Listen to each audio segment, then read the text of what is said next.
Okay, so lots of people ask me how I do washing off grid. To be honest, I whenever I can, I will go and use friends' washing machines. But off grid washing is a daily part of life. And as a very good friend the other day reminded me, it's better to do it little and often so it doesn't all build up. So these are my basic tips and hints for off-grid washing. And if SHTF does happen, then these are skills that people need to start practicing and getting good at so that it's not such a steep learning curve if you do have to bug out one day. Okay, so just to start off with, what I use to clean things. I use the sunlight. As you can see, it is a beautiful, beautiful, beautiful sunny day.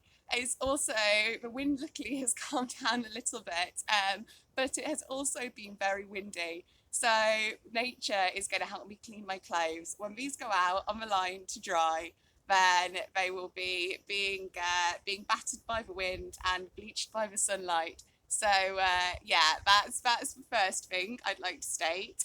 And then the second one over here, you can see I've got a huge container. This is Bicarb of Soda. So bicarbonate of soda is absolutely brilliant. It has got so many uses. It really is, I think, something that every prepper should look into its uses and into stockpiling.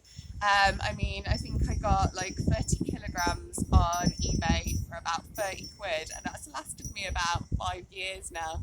And I use it for pretty much everything. So if you're wanting to make sure that if SHTF happens, you've got cleaning supplies, get some bicarb of soda.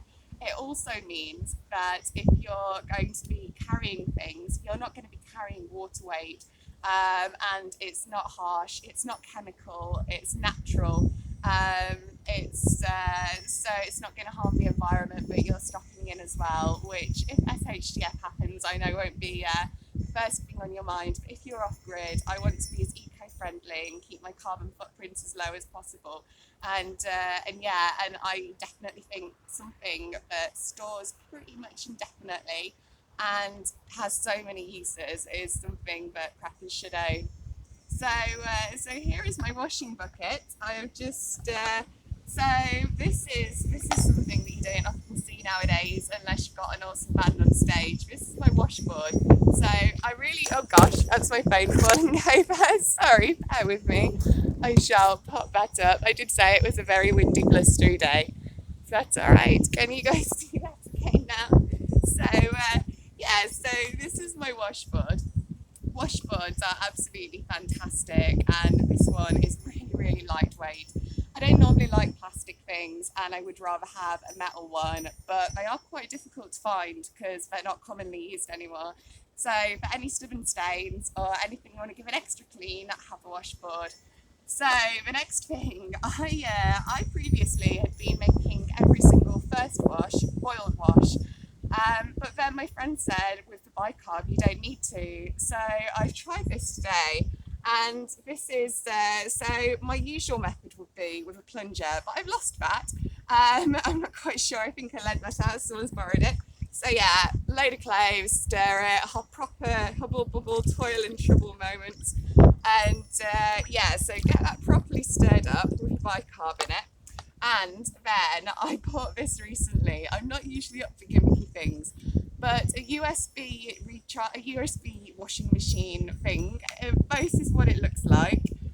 You just stick it into the side of your receptacle, and it runs on battery power, on a battery pack, so from a USB charge. It's got a few different button settings. To be honest, this is like one of there's all sorts of stuff. Just will you stick around in there a little bit? That sounds a little bit dodgy. But so you know what? That actually does all work. But I would normally be spending like half an hour there with like a dolly plunger sort of thing. And I will show you. I've got a jar here. I'll show you. This is a load of clothes that were like this t-shirt, so not anything that was mega dirty, but this is the colour of the water after bicarb. So that's with cold water and bicarb. And that has been in there. I've given it 2 runs on this mad USB washing machine thing. It's called an ultrasonic turbine wash. And you know what? I won't put the link to the exact one in. I'll show you the box. There you go. There's the box. But just go find your own, because I bought one of the cheapest ones I could find just to test it. So that's something for you guys to go and research. But honestly, I think that was about like 10-15 quid on eBay. I'm very, very, very impressed. So then the next stage would literally be getting everything out and just, yeah, like wringing things out by hand and then putting them in the next bucket of water to rinse them. So yeah, again, that depends on how much water supply that you've got. But yeah, if you bear with me a second, and I shall show you what I've got over here. So there you can see I've got 2 slightly bigger water butts. Those are my rainwater storage ones, but I am going to get a slightly third-sized one, so it'll be like the Goldilocks 3 bears of water butts that will be perfect for washing bed sheets and bigger things. So yeah, that's my off-grid washing tips, and hope that's been helpful. Peace and love.